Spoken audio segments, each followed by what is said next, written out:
I'm really excited to be joined by Kerry, Schrader and Ashlee Ammons. These are co-founders. One is the CEO, one is the president. We're going to get you all to sort that out in a minute. So I'm curious about how that worked out. Of Mixtroz. And before we get into the concept, right, before you tell me what Mixtroz is all about, help me understand, what are you here at Dig South to do? What's the most important thing for you to get or meet, or what's the outcome you're looking for from the conference? Meet potential customers and also make people aware of our story. Like, people think it's a myth. Like, they think it's a myth, like that, Black and brown people aren't having issues in technology, and I want to dispel that myth. So the best way for me to do that is to tell our story. Yeah, great. Tell me a little bit about Mixtroz. I'll go. Okay, so my mom is, just so everybody knows, like, my mom is looking at me. My mom and I are insanely close. We've completed a couple accelerators. We've lived in a dorm room together. We shared a queen-size bed, actually a full-size bed for 14 weeks. So, like, we're really close as co-founders and everything else. I actually carried her for 9 months, too. I was going to say, there's that, too. It's a closeness. She also carried me for 9 months. So what is Mixtroz? Mixtroz is a tool that drives event attendees from their phone to face-to-face in real time, and by doing that, we're able to increase engagement and collect data. We recognize that in the market, there's a lot of technologies to get you to an event. There's a lot of technology to help you keep in touch after an event, but there is not a vessel that helps you collide with people who are right for you while you're there, and that's what we do. And the idea came about because you saw a problem, you experienced something and thought, this is irritating, this could be better, or did you set out like, well, we just need to find a concept. We want to do something together, and we got to run through it till we find it? 100%. We did not look for anything. We were really doing well in our chosen careers. Me as an HR professional and Ashlee as a director of events. We had a crazy weekend of networking personally, had a conversation, one of probably 30 that we have every week, and said there has to be a solution. And when we got on the Google and there was not one, we literally made this up in a 4-hour conversation. That Mixtroz has not only Mixtroz folks to engage and collect data, but it has mixed our life up, because we were doing our thing with regular paychecks and life was good, and just made this thing up. Yeah, tell me about that, because I'm hearing that, like, it was fine. Like, it probably wasn't perfect, but great jobs. There's security there.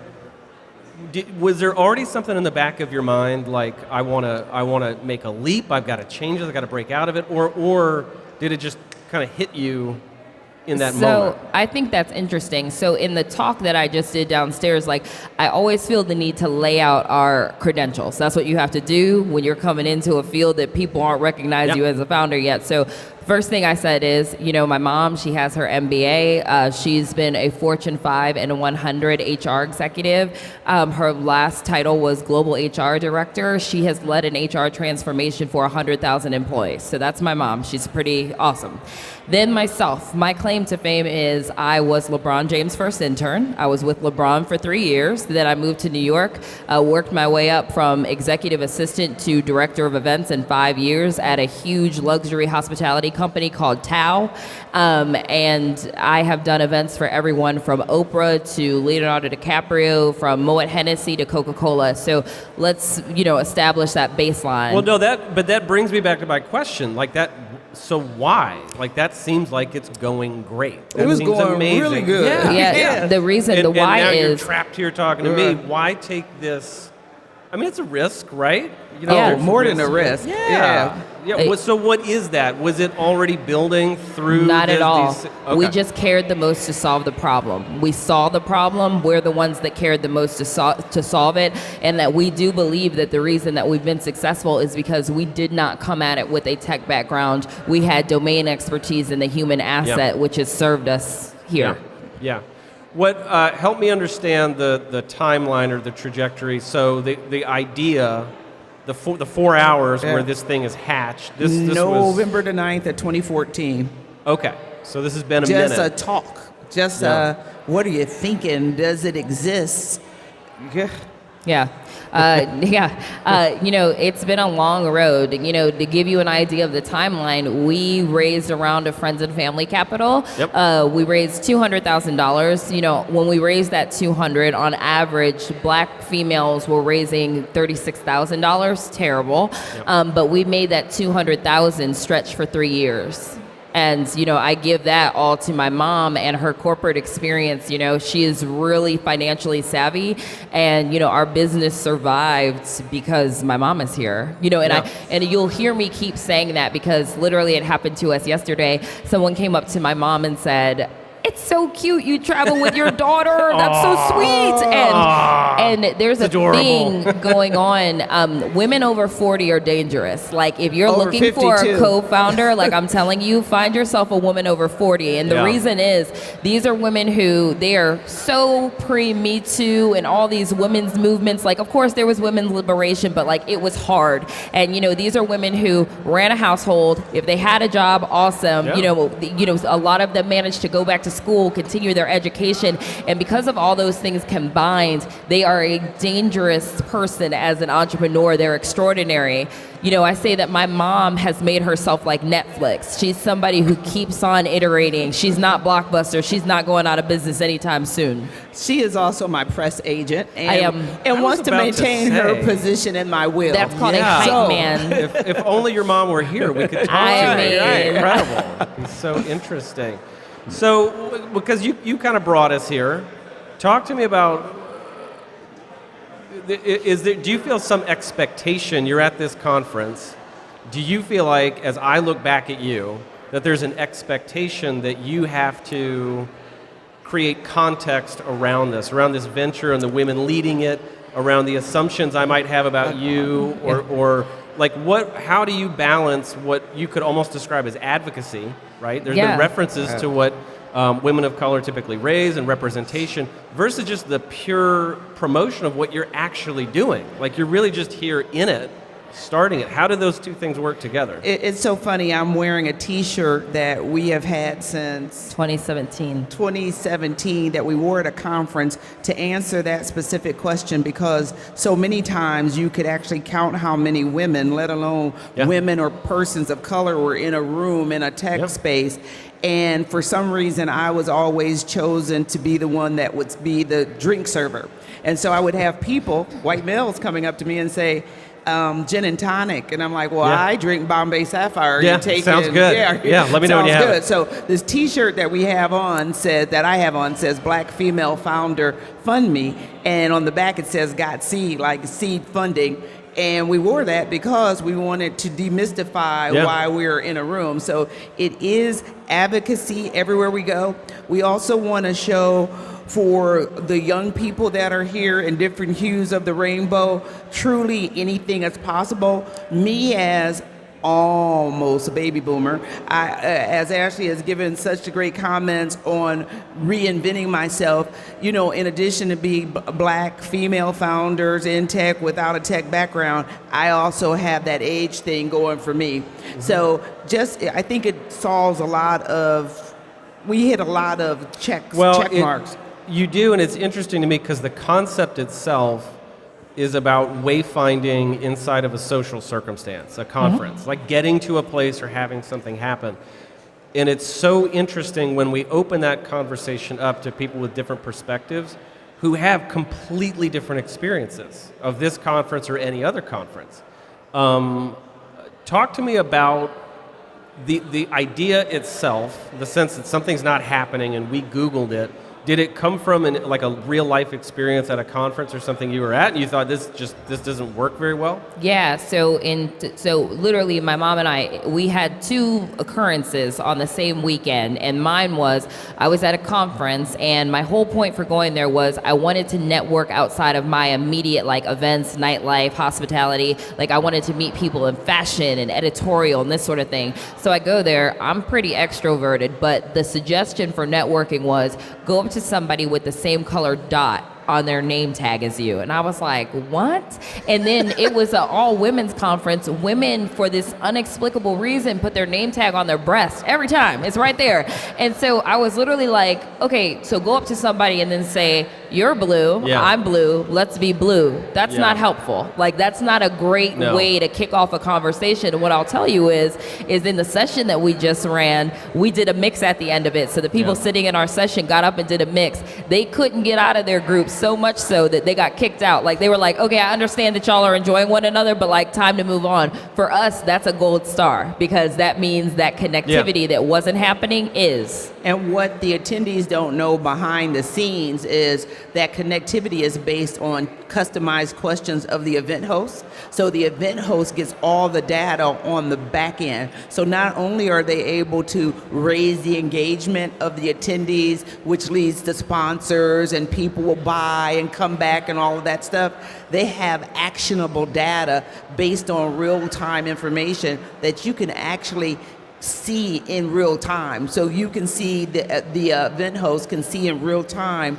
who's in what group, how they answered in the aggregate. So it's a win-win-win. Win-win.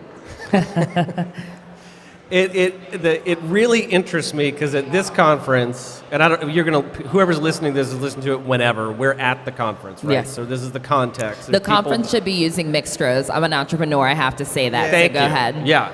Well, but here's what's happening. So at this conference, like many others, I don't feel like there's anywhere I can't go in this building. Like, there's nobody I can't talk to, right? I've got this attitude that's baked into me from a lot of different factors that are obvious. What that breeds for me, typically, if I'm being honest, is like laziness about that, right? There's a lack of curiosity or attentiveness about connectivity and networking. I just kind of meander around.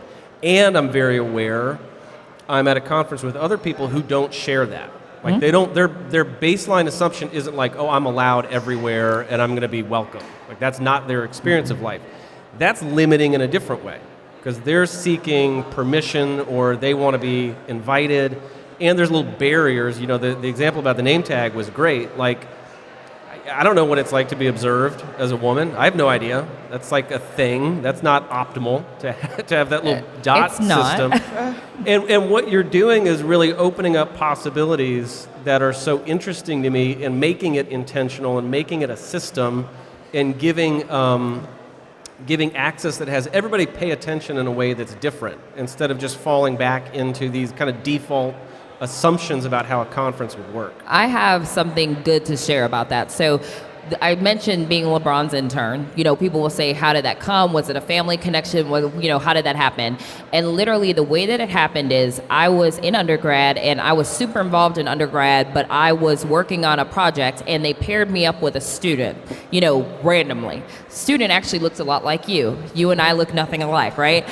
But in that age, I didn't have Snapchat or Instagram or whatever to distract me. So me and this person, his name is Brendan, we had to have a conversation. And so literally this person I knew from nothing, looked nothing like me. We actually had a ton in common. We had a great conversation. So he is the person that connected me to the LeBron internship. And that is from 1 2-hour conversation that changed my entire life. We are all one connection away from that thing that opens the door, that you're waiting for.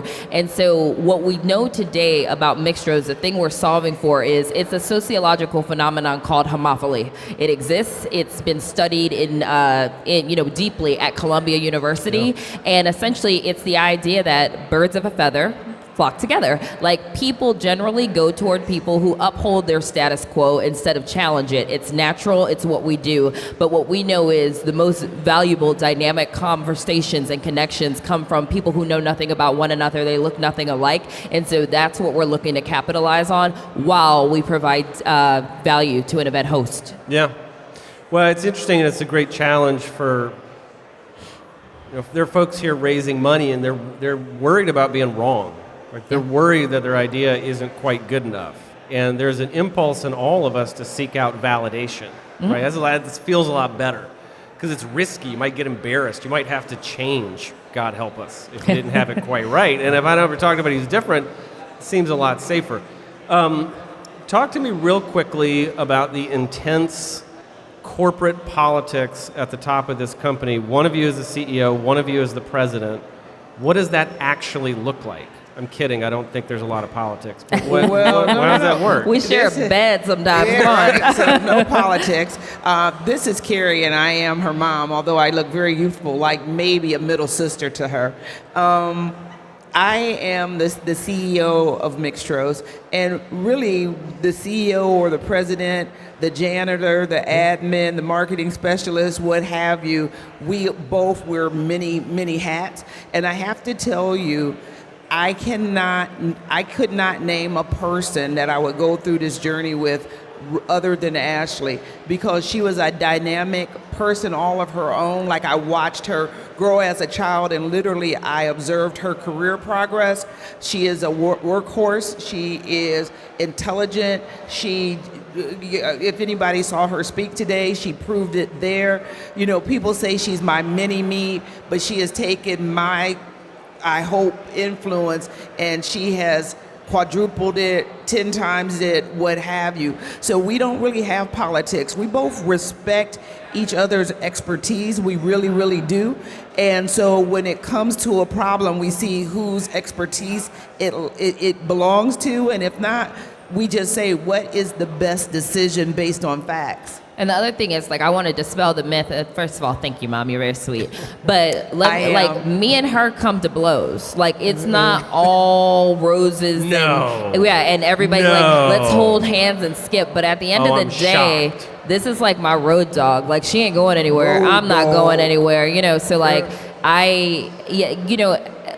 it is really. It's just like common sense. Like, people make this startup stuff way complicated. Like, common sense. Yeah. Like, Well, we have people listening who are nervous about starting something, running something with a partner, with a family member, and we've had guests. You know, we had a husband and wife on a pod that we recorded yesterday, and that can be disastrous. Okay, we've all seen some stuff, but really interesting to talk to folks who have a relationship, who have a bond or a commitment to each other that actually precedes and is larger than the business, right? So success or failure of the business, whatever that is, whatever you say it is, wouldn't actually mean success or failure of the relationship. So having that foundation, that this relationship is deeper, right? It's doing the business, but it already is a very interesting concept, and seems like something that's been in your advantage, that's actually helped and moved forward. It's amazing to have ultimate trust in somebody in a business sense. Like, I never second guess that whatever decision she made was for the betterment of the business overall. Like, that's like, I never worry that like she's like in a back office like doing something, you know, like, I'm just like, it's my mom. Like, come on. Like, and I mean, it's like we have a great relationship. Again, it comes with its blips, and there's ups and downs and all of that. Like, you know, it's at a certain point, like I'm 31, and so, you know, like I'm 37. Right. I want to do 31-year-old things, like, or I did, you know, like I wanted to, like, you know, I don't have kids, I'm not married, any of that, and, you know, so a lot of that has gotten put on pause, and, you know, like, I don't want to go through the ins and outs of dating with my mom, and like, we got to a point where like literally every conversation we had was Mixtroz oriented, and I was just like, I'm literally gonna rip my hair out, guys. I have dreads, so like every single one, I want to rip them out. But you know, we got through that because we had to figure it out. Like, how do you navigate around that? At the end of the day, our relationship, our family relationship, is non-negotiable. Right. It is non-negotiable. And so again, Mixtroz all day long, at breakfast, at night, rolling over. My husband was delighted when we finally had 2 beds. So when he came, as he's still in our residence, we had enough bed for everyone. But no, business is business, but this is my business. I have a good trick for this. Like, here's something that we do. Like, we literally do this. When I was living in New York, and I would be talking to her, and if she said something that annoyed me, I would often say, hey, the train's coming, I gotta go. And so that has literally lived on. Like, I haven't lived in New York for years, but like literally, it goes kind of like either way. Like, when we're getting to a point where it's just like, can't talk about this anymore. The metaphorical train is here, and I'm out of here. Yep. Exactly. That means stop talking about it. Like, let's we'll hang resume. up. See you in a minute. That's right. Where are we headquartered? Where are we working out? Birmingham, Alabama. Okay. Never would have thought it in a million years. We actually moved our headquarters within the last year from Nashville, which Ashlee does a great job of talking about. Go where people feel you. Nashville is awesome, and the draft is there this week, and the city is buzzing. But as far as entrepreneurship and technology outside of music and health, you're talking about a brick wall. And then when you add I don't want to call my skin color or sex a costume, but when you add this to the mix, it really is a real another layer. Birmingham, on the other hand, we happen to be there because we got accepted into a Velocity Accelerator in a program called Velocity and Innovation Depot, and it's been no looking back. The city supports us.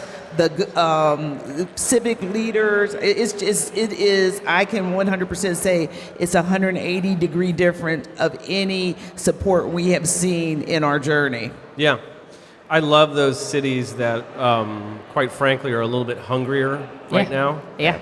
I don't know that Nashville's all that hungry. Yep, 100%. Don't at me. I love Nashville. Yeah. It's fine. Yeah, let's Nashville's just fine. say that. It's Nashville's a compliment. great. Okay, Great, that's y'all. kind of a compliment. Yeah. Music City, awesome. Yeah, whatever. But my point is, like, I love cities that. What are we doing here? We're looking for value, and if you're looking for value, that means you're looking for inefficiency. That's what your concept is all about. There's something that wasn't happening in conferences, and you're solving it with your application. You know, Birmingham's probably got some great value inefficiencies. There's probably stuff that's available to you that's easier to get at, or that by virtue of jumping on a plane you can solve and still be there. Yeah. So I think it's amazing. It is. It has been an awesome.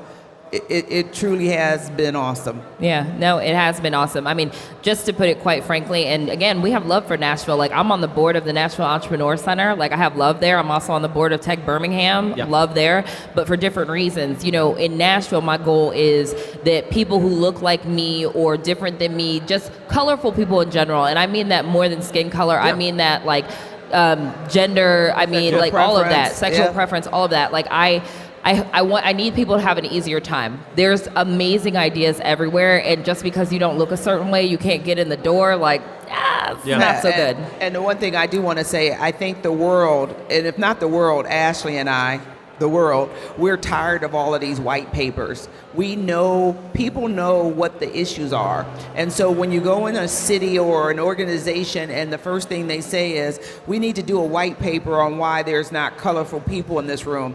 Google it. There's a million white papers. It's time to do experimentation and be intentional about making the change. Yes. And if you're listening and you don't know what a white paper is, it is supposedly an academic or like research document that explores something, and they're just dreadfully boring usually. Some of them are fascinating. To your point, though, there are things we're facing that likely do not need more research. What they need is action. Yes. I appreciate the comment. It's pretty easy. Like, go fish in the right pond. My mom says this all the time. You can't find a freshwater fish in a saltwater pond. Like, if you're not looking at, like, the HBCUs, you know, if you only go to a specific place for the specific people, you're only going to find those people. So, you know, I think it's important. And one thing that I want to say, and I think you'll find this interesting, because people listening, you know, people can take us one of a few ways. One way is they'll be like, ooh, they're speaking for the people, and, you know, everybody's like, woo. But then some people will be like, oh, these are like two very militant black women, and like, I am very proud to be a black woman. But one thing that I'll say is, people should know about us. My mom, when my mom got remarried, my stepdad, who has been my stepdad since I was like 6, he's white, and my brother is mixed, and I have step siblings and they're white. You know, it's like 50% of my family is white, and I say that to say, we don't have a problem with anyone. We actually are very accepting of everyone, and I have to say, my family got multiracial in the 90s. Like, before it was acceptable. Yeah, I see like these commercials on TV now, and I'm like, Oh Is my gosh, that black? Cheerios, What? that Cheerios commercial rocked our socks. We were like, I oh saw my one gosh. this morning and I had to stop and stare. Yeah, so I want to say it has nothing to do with that. The other thing is my mom and I are not disenfranchised. We don't have that story either. My mom and I are two successful women. As a person, I have not ever really wanted for anything. Like my parents gave me everything that I needed. We don't have that story. But what I can say is being in tech made me recognize what being disenfranchised is like. And so that's a little crazy.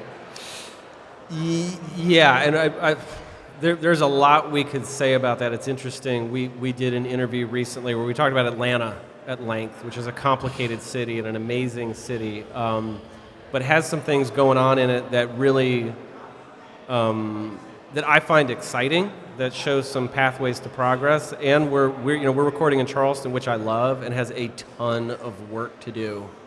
Like listeners or viewers, you can't see around the conference, but there's work to do. Yeah. Right. We were at not here. something yesterday. A reception. A reception last night, and literally it was 3 people of color there. Ashlee and I were 2 of them. And the other person was the bartender, and he got down on the drinks. And so shout out to him. But we had to tell the photographer, we had to say, sir, you can't take a picture of us from 19 angles. They're going to know it's us. Like you know what I mean? Like they're going to figure it out. Yeah, they're going to figure it out. It's bad. It's at a point, and I run a business here, and I love it, and sometimes meet people, for coffee or something to talk about business. The detail we have to get to, if a white man is meeting a white man in a coffee shop, for you to know it's me is crazy. Because there's like, all of us have glasses, all of us are white, all of us have the same shirt from J. Crew. Most of us, you're like, I got to go really, I'm like, no, these are the specific brand of shoes I will wear. Oh, the one that gets me is Vineyard Vines. Like if I meet one more investor type with that whale on their shirt, I'm a fall over. Well, let's do this. I'm going to get you out of here in just a second, but we've got listeners who, frankly, for all the great conversation, are really interested in what you have to offer, in the concept and the business you're building, and some things that you've clearly done, decisions you made that have it be where it is today. A couple different ways to answer this. One would be to go back and like, what would you tell yourself from 3-4 years ago that you know now? Or what would you have a listener know? What's a word of advice in building a business? What should they be doing or not doing, a habit, however you want to put it. Well, Give them something to grow on. Yeah, let me go first. I would tell myself 3 or 4 years ago, do not let this journey shake your confidence. I have been successful beyond even a business career. I've had, I can look at my children. I have an awesome husband. I mean, I have a great family, so I've been successful. And I let this journey mess with my confidence just because of those things. I will also say I am a breast cancer survivor that was diagnosed during this journey. Wow. So life continues. So I'm real big on shouting out, men and women both, have your annuals or whatever you need to do, because early detection saves lives. I literally had the diagnosis, surgery, and 6 weeks of radiation within 3 months. And I always say faith, family, my friends, and focus on Mixtroz kept me going. We were already in, we had raised money, so there was no taking your foot off the gas. Mm-hmm. She would call me and tell me that she was going to tanning when she was going to radiation. If you can imagine, this made me furious. It's not an entirely dissimilar process. It's not, but I was like devastated. Hey, believe me, both are hot. Yeah.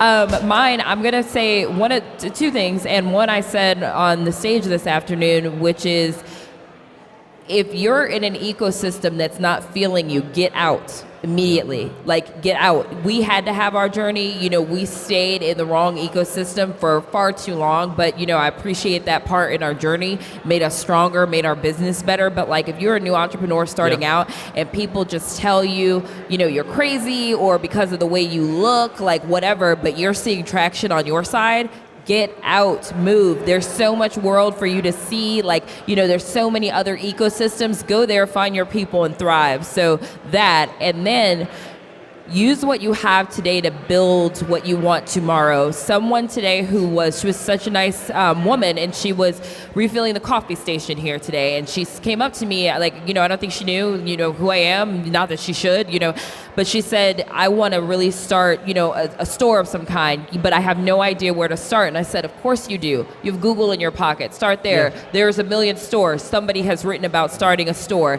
You don't have to reinvent the wheel. You need to change the way that wheel spins. That's what will make you successful. So use what you have to build what you want. Yeah, I love that.